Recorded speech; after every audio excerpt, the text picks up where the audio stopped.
할렐루야. 예수 그리스도 이름으로 하나님 말씀 증거하겠습니다.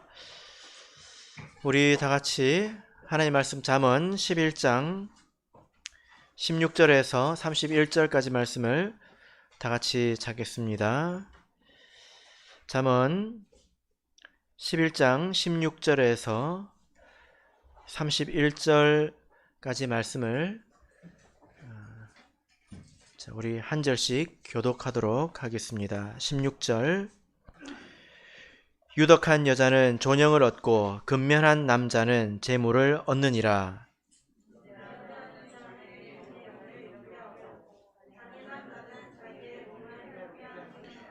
악인의 삶은 삭슨 허무하되 의를 뿌린 자의 상은 확실하니라.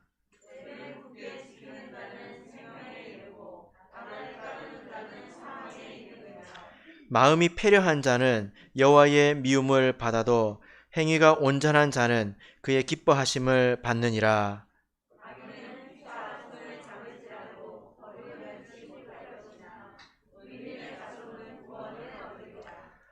아름다운 여인이 삼가지 아니하는 것은 마치 돼지 코의 금고리 같으니라.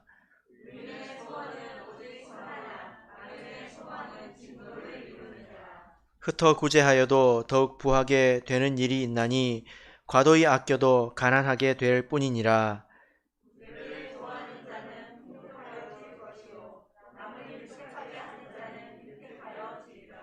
곡식을 내지 아니하는 자는 백성에게 저주를 받을 것이나 파는 자는 그 머리에 복이 임하리라.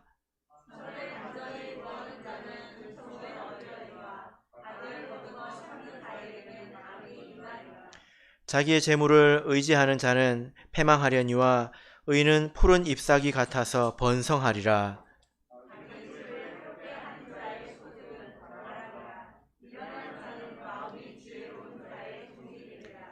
의인의 열매는 생명나무라. 지혜로운 자는 사람을 얻느니라.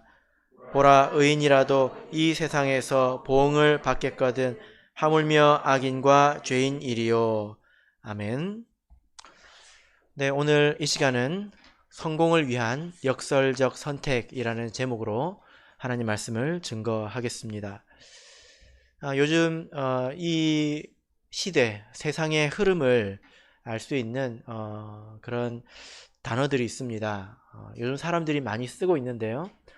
제가 최근에 들은 표현인데 혹시 파이어족이라는 말을 들어보셨습니까? 파이어족. 예. 이제 이 뜻이 뭐냐면 그 재정 자립, 조기 퇴직, 이 단어를 영어의 첫 글자만 딱 따면 파이어, 불, 이게 됩니다. 그러니까 이 사람들이 꿈꾸는 삶은 뭐냐면 빨리 재정 자립을 해서 조기 퇴직을 하겠다. 그러니까 보통 40대를 생각하는데요. 40대에 이미 평생 쓸 재산을 모아놓겠다는 것입니다. 그래서 조기 은퇴를 해서 그 이후에는 여행도 다니고 또 이런저런 스트레스 받지 않으면서 그냥 안락하게 누리는 인생을 살고 싶다. 그것이 내 인생의 목표이다. 내가 그렇게 살아야 된다. 라고 생각하고 열심히 노력하는 사람들을 파이어족이라고 합니다. 예. 비슷한 말이 예전에 있었는데 혹시 여러분 딩크족, 히딩크 말고요. 딩크족 아십니까? 예. 딩크족은 이제 더블 인컴 해서 수입이 2배다. 그 다음에 no kids 해가지고 아이는 없다. 이게 무슨 말이냐면 결혼을 하면 가정을 꾸리고 아이를 낳지 않습니까? 그런데 맞벌이를 하겠다는 것입니다. 그러면 수입이 2배가 되겠죠? 그리고 아이를 낳지 않겠다는 거예요. 이게 무슨 말일까요? 그러니까 결혼을 통해서 나 자신을 잃어버리지 않겠다. 그래서 무엇에 얽매이고 싶지 않다. 그래서 행복하게 살겠다. 이것이 이렇게 생각하는 사람들을 딩크족이라고 합니다. 딩크족. 이런 것들이 요즘 유행하는 그런 말들인데요. 이런 표현 속에는 이 세상 사람들이 이렇게 살고 싶어 하는구나. 이런 것들을 엿볼 수 있지 않습니까?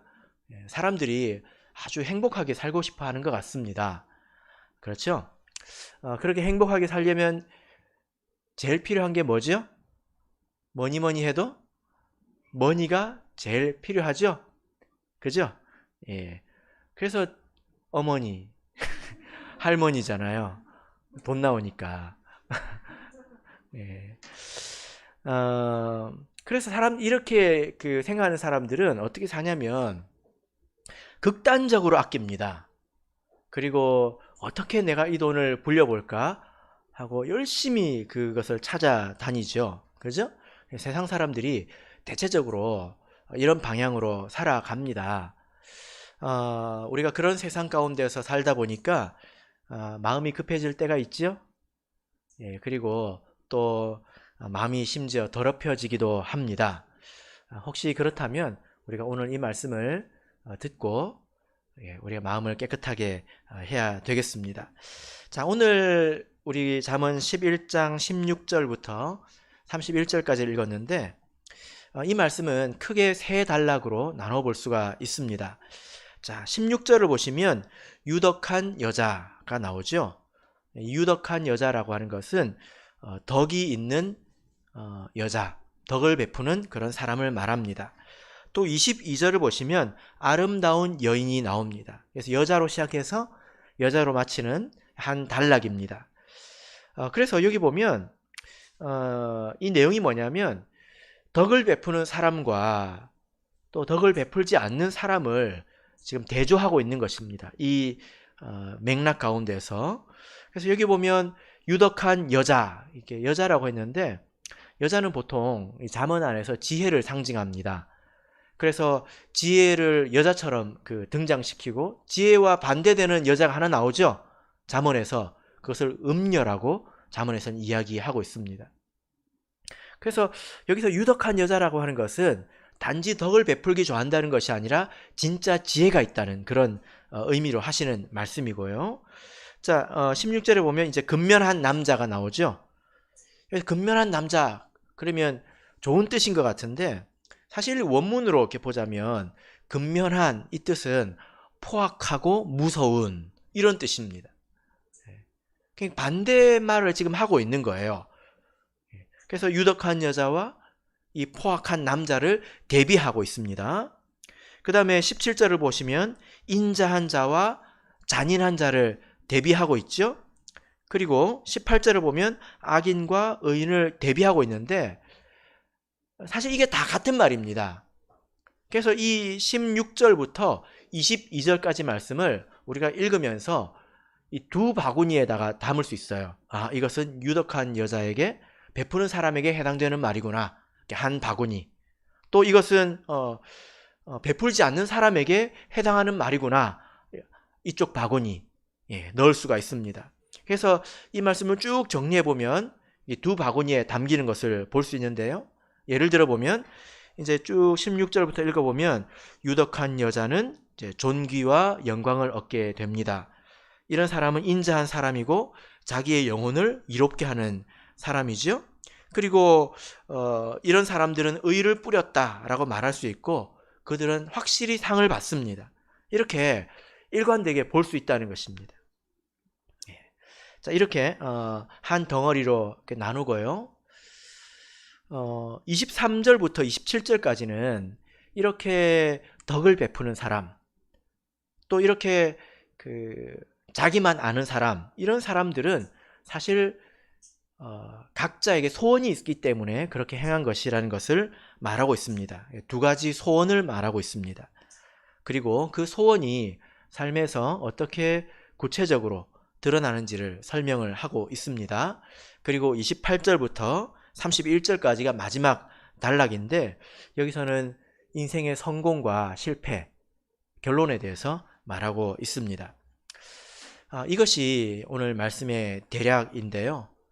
모든 사람들은 인생을 성공적으로 잘 살고 싶어 하지 않습니까? 그러려면 우리가 밑그림을 잘 그려야 됩니다. 왜곡되게 그려서는 안 되죠. 혹시 여러분 가운데 하나님을 잘 믿으면 세상에서는 고생한다, 이런 밑그림을 가지고 계신 분이 혹시 계십니까? 예. 어디서 나왔는지는 모르겠는데 그런 이미지가 없지는 않은 것 같습니다. 그러나 이건 잘못된 것이죠. 그죠? 예, 우리가 바르게 알아야 합니다. 우리가 이렇게 뭐 우리뿐만이 아니라 세상에 있는 모든 사람들이 행복하게 살고 싶어하고 또 나름대로 만족하고 성공했다 이런 생각이 드는 인생을 살고 싶어 합니다. 그죠? 그래서 세상 사람들도 굉장히 열심히 살아갑니다. 나름대로 그 목표를 정하고 열심히 살아가지 않습니까? 그런데 성경적인 관점에 보자면 우리의 그 인생이 최종적으로 성공했느냐, 성공하지 못했느냐는 우리가 천국을 가느냐, 아니면 그렇지 않느냐 여기에 달려 있죠. 그죠? 예, 그게 가장 중요하긴 합니다. 이런 성경적인 관점에서 보자면 세상에 있는 사람들은 내가 보기에 되게 부러워 보여도 세상에 있는 사람들은 근본적으로 성공적인 인생, 행복한 인생을 살 수가 없습니다. 행복한 인생이 아니라 행복하다고 착각하는 인생이죠. 뭐 자기가 행복하다고 느끼는 게 중요하지 않습니까? 우리가 좀 더 생각해 봐야 돼요. 세상에 있는 사람들은 행복한 게 아니고 행복하다고 착각하는 거예요. 느끼는 것일 뿐입니다. 우리가 진정한 행복 또 성공 이것을 얻으려면 우리의 생각의 폭이 좀 넓어져야 합니다. 이게 무슨 말일까요? 여러분 요즘 시대에 많이 쓰는 말이 100세 시대라고 합니다. 100세 인생, 100세 시대라는 말을 하죠. 그죠? 이게 무슨 말입니까? 사람이 이제는 100살까지 산다는 것 아닙니까? 와, 인생이 되게 긴 것 같죠? 여지껏 살았는데 아직도 수십 년을 더 살아야 돼? 이런 생각이 드실지도 모르겠네요. 그래서 사람들이 인생을 100년을 살아야 될 것으로 생각하고 설계를 해야 된다는 말이에요. 그죠? 그죠? 예. 내가 100살까지 살 텐데 내가 인생 설계를 잘못해가지고 80살에 돈이 뚝 떨어지도록 계획을 해놓으면 나중에 불행할 것 아닙니까? 100살까지는 계획을 해놔야 안전하다는 거예요. 예. 여러분은 몇 살까지 계획을 하셨습니까? 다음 달도 모르겠는데 무슨 100세입니까? 그러시나요? 예. 근데 그게 아닙니다. 우리가 생각의 폭을 넓혀야 합니다. 우리는 영원히 살지 100년만 사는 게 아니에요. 우리는 영원히 살지 100년만 사는 게 아니라는 것입니다. 그래서 우리가 인생을 설계하려면 영원을 놓고 계획을 짜고 설계를 해야지 100년만 놓고 계획을 짜면 큰일 납니다. 낭패 봅니다. 여러분 이렇게 한번 생각해 보십시오. 어떤 사람이 월급을 받았습니다. 월급은 얼마마다 한 번 나오는 겁니까? 달월. 그래서 한 달에 한 번 나오는 거지 않습니까? 우리 초은이는 아직 월급을 안 받아봐서 잘 모르죠. 한 달에 한 번 나와요. 근데 우리 초은이가 이게 일주일에 한 번 나오는 걸로 착각을 한 거예요. 그러니까 너무 좋은 거예요. 이걸 일주일에 어떻게 다 써? 하면서 열심히 그것을 누렸습니다. 근데 일주일이 지나고 보니까 돈이 안 나오는 거예요. 일주일 뒤에 돈이 안 나오는 거예요. 몇 주 뒤에 나옵니까? 3주 더 있어야 돼요. 그죠? 일주일간 행복하다고 생각했을 겁니다. 맞습니까? 한 달 쓸 돈을 일주일에 다 썼으니 얼마나 오지게 썼겠습니까? 그래서 일주일 동안 되게 행복하다고 느꼈을 거예요. 근데 일주일이 지나고 나니까 어떤 생각이 들까요? 내가 잘못했구나 후회하게 될 것입니다. 그때서 과거에 내가 누렸던 것을 생각해 보면 그것은 행복이 아니었구나 하고 그때서야 깨닫게 된다는 거예요. 그래서 사람들이 세상에 있는 사람들이 행복하다고 느끼는 것이지 그건 행복한 게 아닙니다. 나중에 되면 그때를 놓고 땅을 치고 후회하게 될 것인데 우리가 그런 걸 보고 부러워하면 안 되잖아요. 그죠? 한탄할 것입니다. 그래서 여러분 선택이라는 게 이럴 수 있어요. 100년을 놓고 생각할 때는 되게 좋은 선택이었는데 영혼을 놓고 생각하니까 그건 나쁜 선택일 수 있습니다. 그리고 100년을 놓고 생각할 때는 되게 어처구니 없는 선택이지만 영혼을 놓고 생각하니까 최고의 선택이 될 수 있다는 거예요. 결과가 달라진다는 것입니다. 판단이 달라진다는 거예요. 그죠? 그래서 우리가 생각의 폭을 이렇게 넓히게 된다면 우리는 전혀 다른 판단을 할 수 있습니다. 다른 선택을 할 수 있다는 거예요. 그리고 또 한 가지 생각의 폭을 넓혀야 되는데요. 바로 하나님을 고려해야 된다는 것입니다. 오늘 말씀에도 하나님이 나오죠. 그죠? 그냥 보이는 세상과 그냥 눈에 보이는 사람들만 생각한다면 이것이 좋은 선택일 수 있지만 그것을 바라보시고 또 더해 주시기도 하시고 빼기도 하시는 하나님을 고려할 때 우리의 판단은 완전히 달라집니다. 그죠? 예. 집에 아이가 있는데요. 이 아이가 사탕이 하나 있습니다.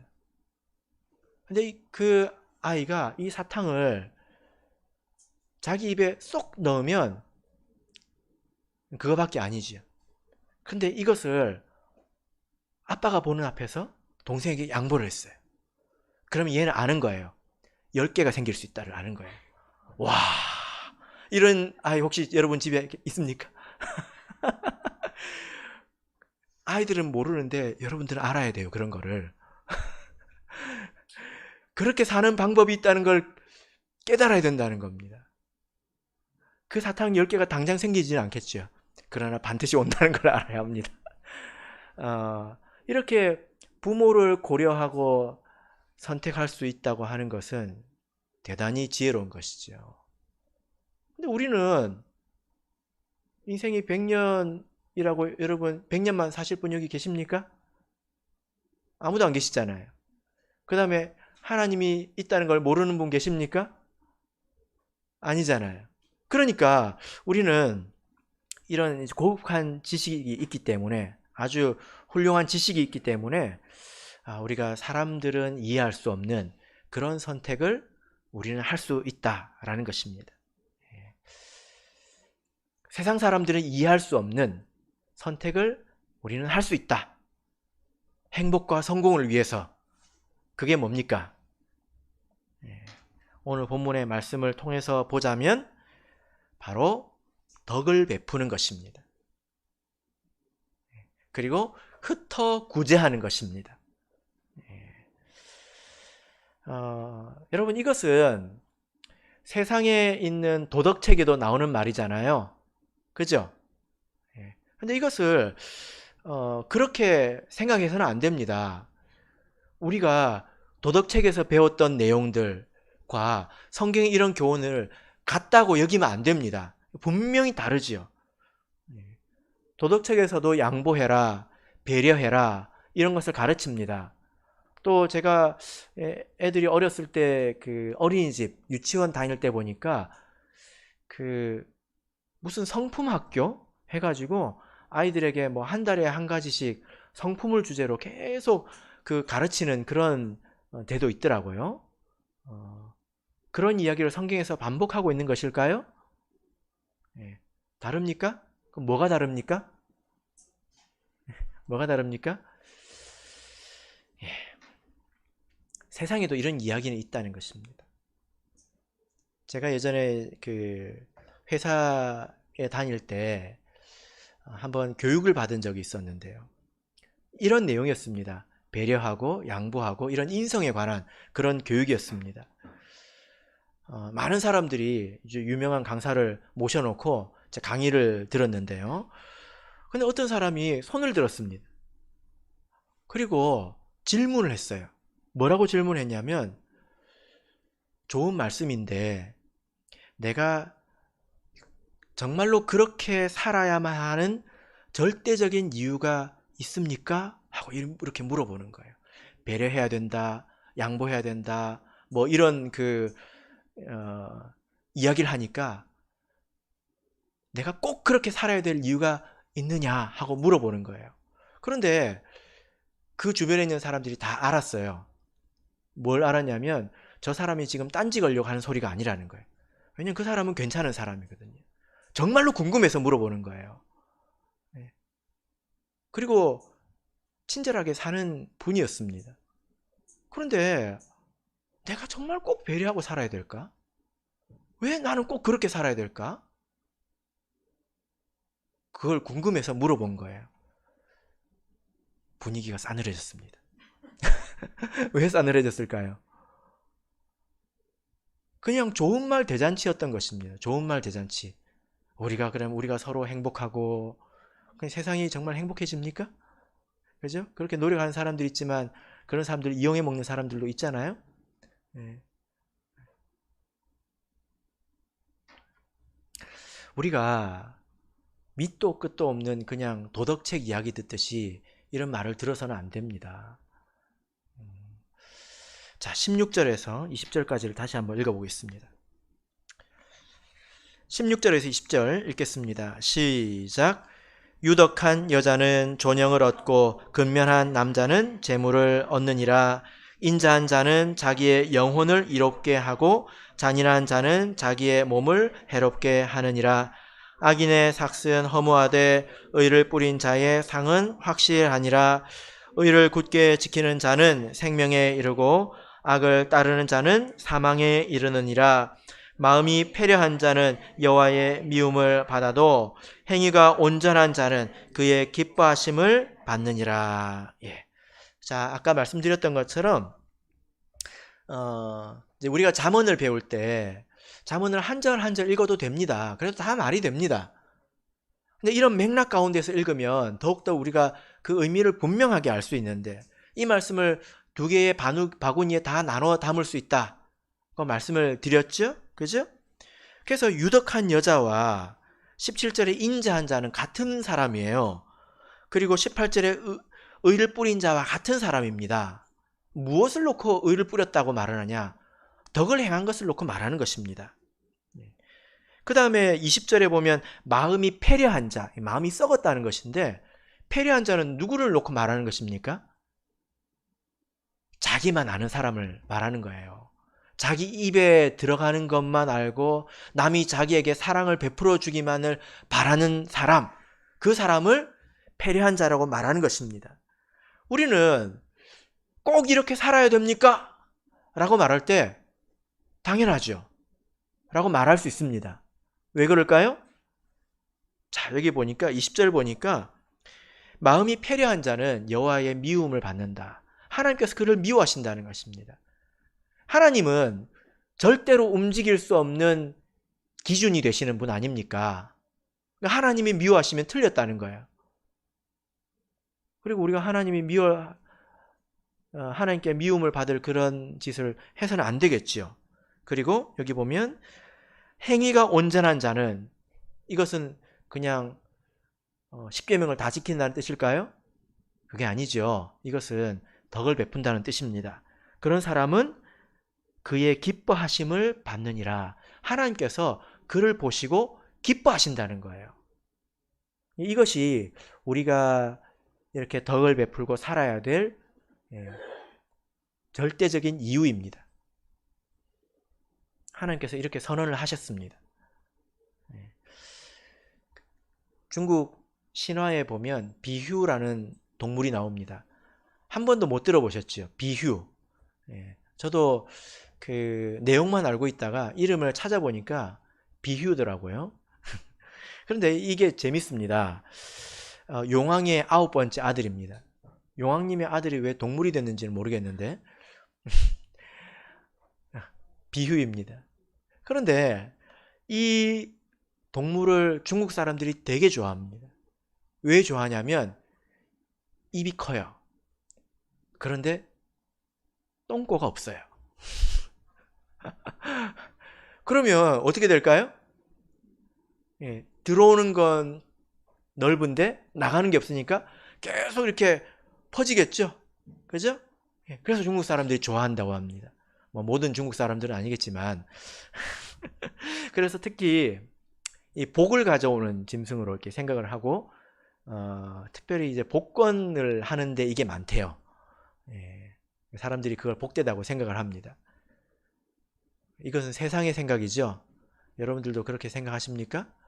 예, 내 주머니에 들어오기만 하고 나가지 않으면 내가 나중에 부자가 될 것이다.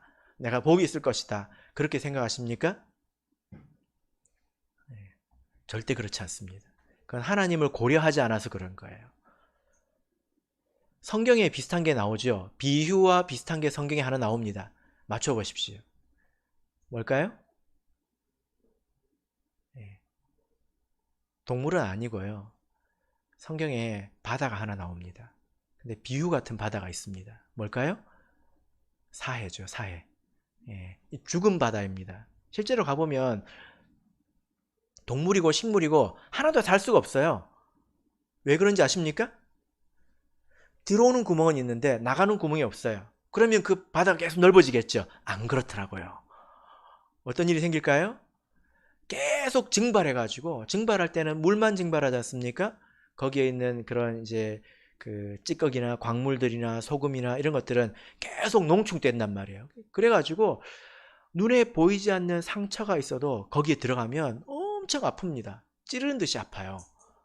아무것도 살 수가 없는 거예요. 거기 근처에서 롯의 아내가 소금 기둥이 됐죠. 그죠? 예. 그러니까 세상 사람들이 볼 때는 그것을 복되다 할지 모르겠지만 하나님이 보실 때는 그것은 사회와 같은 인생이고 미움을 받는 그런 인생이 된다는 것입니다. 여러분, 우리는 하나님의 뜻을 생각하고 살아야 되는데 덕을 베풀고 사는 것이 하나님의 뜻입니다. 자, 우리 야고보서 1장을 보겠습니다. 야고보서 1장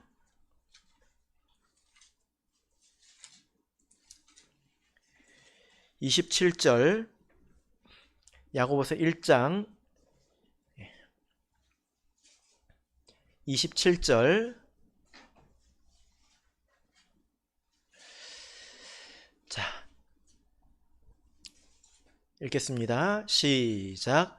하나님 아버지 앞에서 정결하고 더러움이 없는 경건은 곧 고아와 과부를 그 환난 중에 돌아보고 또 자기를 지켜 세속에 물들지 아니하는 이것이니라. 예.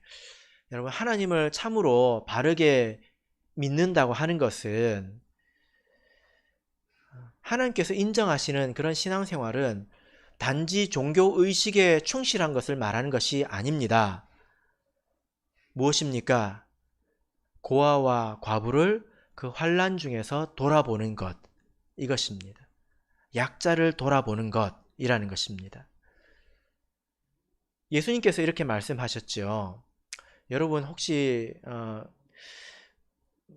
우리 하나님을 믿는 백성들이 하면 안 되는 말이 있다고 제가 말씀드렸는데 기억나십니까? 하나님 백성들이 절대로 이런 말을 하면 안 돼요. 그게 뭘까요?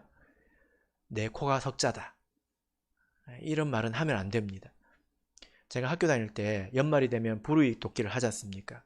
그러면 그 반장이나 책임 맡은 그런 친구들이 그걸 거들어 다녔습니다. 그럼 꼭 이런 친구들이 있어요. 어떤 친구들이 있습니까? 지금도 있는지 모르겠는데, 예. 그런 거 거들어 오면 뭐라고 그럴까요? 야, 내가 불우이웃이다. 그걸 좀 고상하게 말하면 내 코가 석자다 아닙니까? 그때 하늘에서 음성이 들릴 겁니다. 어떤 음성이 들릴까요? 내 믿음대로 되라. 예. 그래서 그런 말을 함부로 하면 안 돼. 네가 한 말대로 될 것이다. 그래서 우리가 그런 말을 절대 하면 안 됩니다.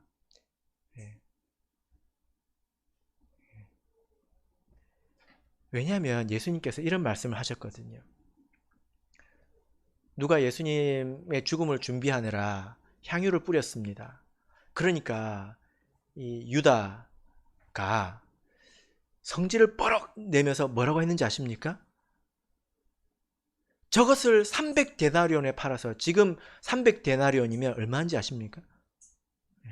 1당 10만 원만 잡아도요, 그게 3천만 원입니다. 그죠? 300데나리온에 팔아서 가난한 자들에게 나눠줄 수 있었을 것이다, 이렇게 이야기를 합니다. 누가 교회에서 3천만 원을 그렇게 소비해버리면 그런 말 할 수 있지요. 일반적으로 그런 말이 오를 수 있습니다. 그런데 예수님께서 뭐라고 하셨습니까? 요한복음 12장 8절을 보면 가난한 자들은 항상 너희와 함께 있거니와 나는 항상 있지 아니하리라. 그래서 이 여자가 나의 죽음을 기념하고 있는 것이기 때문에 이 여자의 행한 것을 기념하라. 그렇게 말씀하셨습니다. 근데 그 이전에 그렇게 말씀하신 전제가 뭐냐면 가난한 자들은 항상 우리와 함께 있다 라는 겁니다. 그게 나일까요? 네. 여러분들 믿음대로 되시길 바랍니다. 우리가 내 코가 석자라고 이렇게 말을 한다면 그것은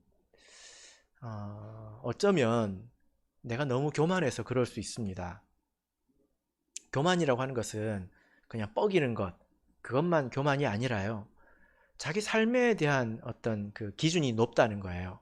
내가 이 정도 집에는 살아줘야 되고, 내가 이 정도 차는 몰아줘야 되고, 내가 이 정도 음식은 먹어줘야 되고, 내가 이 정도는 살아줘야 되니까 그렇게 생각을 해보니까 남는 게 있어요, 없어요?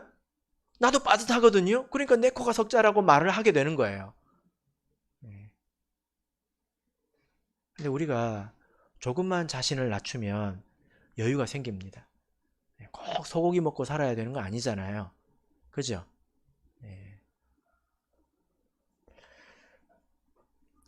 그래서 내 것을 우리가 내 삶에 대해서 눈높이를 낮추면 우리가 많은 일을 할 수 있습니다. 하나님께서 그것을 바라보시고 기뻐하신다는 것입니다. 야, 너 참 대단하다. 우리 천안교회 성도님들은 대체적으로 이런 일들을 잘하신다고 생각을 합니다. 이것은 전체적인 이야기고 여러분들은 개인적으로 자기를 돌아봐야 되겠죠? 그죠? 예. 우리 천안교회 성도님들은 잘하신다고 생각을 합니다. 그리고 거기에는 보상이 있습니다. 아버지가 기분이 좋으면 뭐가 나옵니까? 용돈이 나오죠. 아버지가 기분이 좋으면 딱 해가지고 그러지 않습니까? 이게 하나님 아버지한테 배운 거거든요. 오늘 말씀에 그렇게 있습니다. 16절 보시면 유덕한 여자는 존귀와 영광을 얻는다고 말하고 있습니다. 그리고 자기 영혼을 이롭게 한다고 말하고 있습니다. 그리고 18절을 보시면 의를 뿌린 자의 상은 확실하다. 악인의 삭은 허무하다라는 것은 악인이 열심히 재물을 모아봐야 그것이 허무해진다는 것입니다. 그러나 의인은 확실하죠. 그리고 19절을 보면 생명에도 이른다. 이렇게 말씀하고 있습니다. 그리고 21절을 읽어보실까요? 21절 읽겠습니다. 시작. 악인은 피차 손을 잡을지라도 벌을 면치 못할 것이나 의인의 자손은 구원을 얻으리라. 자, 여기 보면 피차 손을 잡을지라도 이게 무슨 말이냐면 이게 그냥 그 관용 어구라고 합니다. 그래서 이 뜻은 그냥 확실히 이런 뜻이에요. 그래서 바꿔 읽어보자면 악인은 확실히 벌을 면치 못할 것이다. 이런 말입니다. 그러나 의인의 자손은 구원을 얻으리라. 하나님의 이 상이 누구에게까지 이릅니까? 그 자손에게까지 이르는 것을 볼 수 있죠. 그래서 여러분 우리가 여러 가지 유산을 남길 수 있습니다. 어떤 유산을 남길 수 있습니까? 하나님께 보험을 들 수 있죠.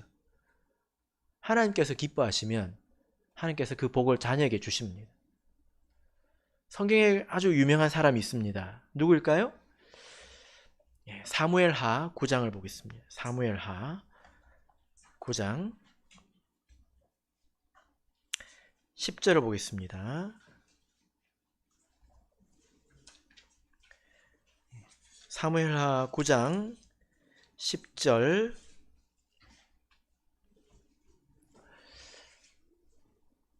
자, 우리 같이 읽겠습니다. 시작. 너와 내 아들들과 내 종들은 저를 위하여 밭을 갈고 거두어 내 주인의 아들을 공개하라.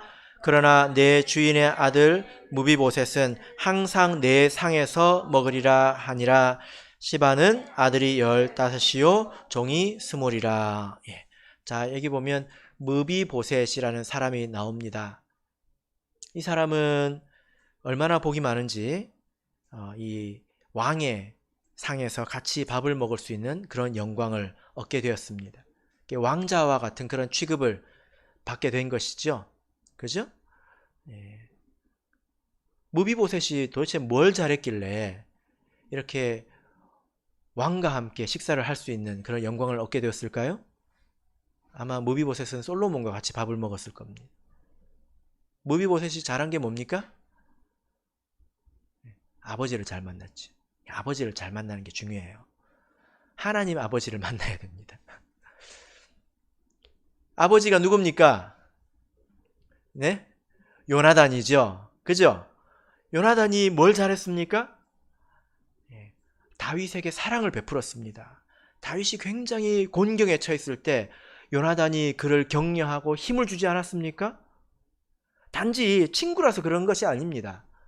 믿음으로 한 것입니다. 그 사람이 하나님의 사람이고 하나님 택함 받은 사람인 것을 요나단은 알았습니다. 그래서 베푼 것 아닙니까? 다윗이 나중에 그것을 기억해서 무비보셋에게 은혜를 베풀었습니다. 물론 이것은 하나님 안에서 된 일이라는 것입니다. 여러분, 그래서 우리가 이런 것을 통해서 지혜를 얻어야 합니다. 우리는 어느 만큼 살다가 가겠지만 자녀들은 계속 살겠지요. 근데 우리는 이런 상급의 유산을 남길 수 있다는 것입니다. 근데 성경을 보면 상급의 유산만 있는 건 아니죠. 예, 징벌의 유산도 있습니다. 그래서 우리가 남의 약점을 담당하면 하나님께서 내 약점을 담당하신다 라는 것을 우리가 배울 수 있습니다. 잠언 19장 17절을 보겠습니다. 잠언 19장 17절. 자, 같이 읽겠습니다. 시작. 가난한 자를 불쌍히 여기는 것은 여호와께 꾸이는 것이니 그 선행을 갚아 주시리라. 예. 자, 여기 가난한 자는 하나님의 백성 가운데 가난한 자를 말합니다. 정말 경제적으로 가난한 사람, 혹은 정신적으로 힘든 사람, 영적으로 뒤처진 사람들, 이런 사람들을 말합니다. 근데 이렇게 가난한 사람들이 하나님을 부를 때 뭐라고 부를까요? 아버지라고 부르겠지요. 그죠? 그 사람들이 하나님을 아버지라고 부른다고요. 그래서 그 사람들이 위로를 받고 사랑을 받았을 때 하나님 아버지한테 기도하지 않겠습니까? 또 원통한 일을 당하면 아버지 하면서 기도하지 않겠습니까? 하나님이 그걸 들으신다는 거예요.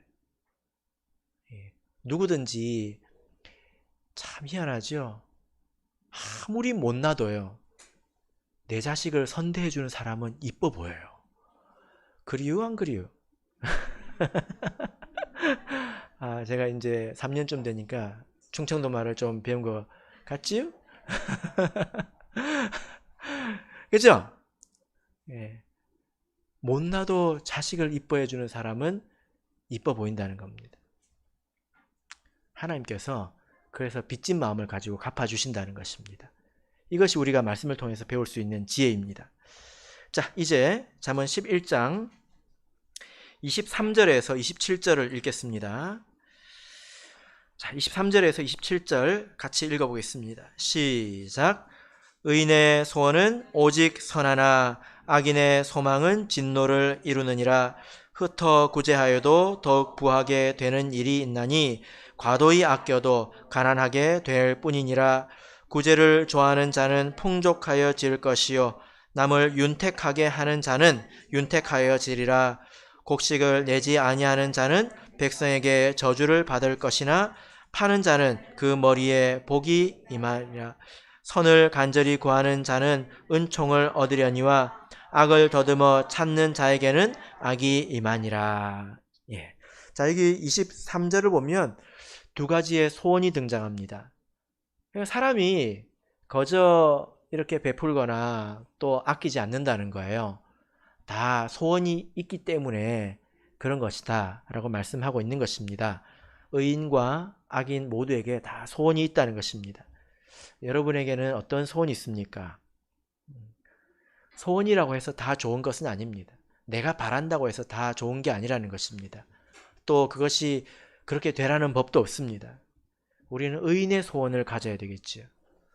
여러분, 여기 이 말씀을 통해서 볼 때 이 덕을 베푸는 사람의 마음속에는 어떤 소원이 있을 것 같습니까? 예. 그러니까 이런 덕을 베푸는 행위가 단지 피에서 나온 건 아니라는 거예요. 이게 무슨 말이냐면 어떤 사람은 타고나서 그냥 과도히 아끼는 스크루지 같은 사람이 있는 것처럼 과도히 그냥 베푸는 사람이 있어요. 그게 그냥 좋은 거예요. 그건 성격의 열매이지 성령의 열매는 아닙니다. 소망의 열매는 아니라는 거예요. 우리가 어떤 사람이든지 간에 온전한 소망이 있으면 이렇게 하게 되고 할 수 있다는 것입니다. 아무리 훌륭한 사람이라도 나쁜 소망을 가지면 이렇게 변하게 된다는 것입니다. 아마도 이 의는 우리가 서로 형제 자매이기 때문에 다 같이 잘 돼야 된다는 그런 소망이 있겠지요. 그죠? 우리가 말로만 형제님, 자매님 하면서 돌아보지 않으면 그건 위선적인 거지요. 그리고 또한 내가 다른 사람을 불쌍히 여길 때 하나님께서 나를 불쌍히 여겨주시기를 바라는 그런 소망도 있었을 것입니다. 이런 사람들은 하나님께서 갚아주신다는 것을 아는 사람들이거든요. 경험한 사람들이거든요. 그런 사람들이 여기서 구체적으로 덕을 베푸는 데 대해서 이렇게 말하고 있습니다. 24절을 보면 흩어 구제하여도 이렇게 말하고 있습니다. 덕을 베푼다는 것이 무엇이냐? 이것은 립 서비스가 아닙니다. 입만 가지고 호의를 베푸는 것이 아니라는 거예요. 이것은 흩어버리는 것, 자기에게 있는 것을 흩어버리는 것, 이것을 말합니다. 흩어버릴 게 없다고요? 그렇지 않죠? 눈높이를 낮추면 흩을 게 좀 생길 겁니다. 그렇습니다. 그러니까 이 구제라고 하는 것은, 덕을 베푸는 것은 내가 쓸 것을 충분히 쓰고 남아서 하는 게 아닙니다. 세상에는 그런 사람들이 많거든요. 충분히 쓸 만큼 썼는데 이제 거기서 만족을 얻지 못하면 이제 이게 남는 거 가지고 인심을 베풀죠.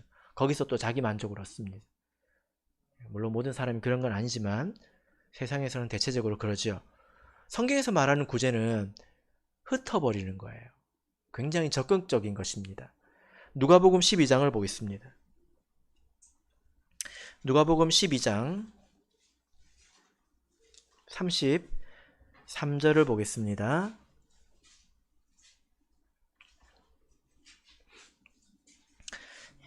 누가복음 12장 33절, 자, 같이 읽겠습니다.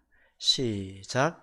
너희 소유를 팔아 구제하여 낡아지지 아니하는 주머니를 만들라. 곧 하늘에 둔 바 담이 없는 보물이니 거기는 도둑도 가까이 하는 일이 없고 좀도 먹는 일이 없느니라. 예. 자, 여기 보면 어떻게 구제하라고 나와 있습니까? 네. 어떻게 구제하라고 나와 있습니까? 자기 소유를 팔아. 그런데요, 이게 너무 지나쳐가지고 자기에게 그런 소유가 없는데도 인심을 쓰는 사람이 있어요. 그게 뭘까요? 그게 보증 서는 것입니다. 그래서 우리 오늘 잠언 11장 말씀을 보면 15절에 보증에 관한 말씀이 나오죠. 이것이 지난 시간의 말씀과 오늘 말씀 딱 사이에 끼어 있는데, 이것은 말과 덕을 베푸는 것이 딱 이제 겹쳐져 있는 부분입니다. 지난 시간에는 말을 통해서 우리가 행복해지는 것을 배웠다면 말을 통해서 사는 것, 축복이 최고라고 했죠. 예. 그리고 오늘은 덕을 베풀어서 우리가 행복해지는 것인데 그 사이에 이게 딱 끼어 있어요. 말로 덕을 베푸는 것. 자기 소유로 덕을 베푸는 게 아니라 말 가지고 베푸는 거예요. 책임지지도 못할 말 가지고 하는 것입니다. 예, 이것은 이제 망하는 첩경이죠. 예, 이거 하나님의 뜻이 아닙니다. 예, 그래서 누가 보증서 달라고 그러면 하나님이 하지 말라고 그랬다고 하십시오.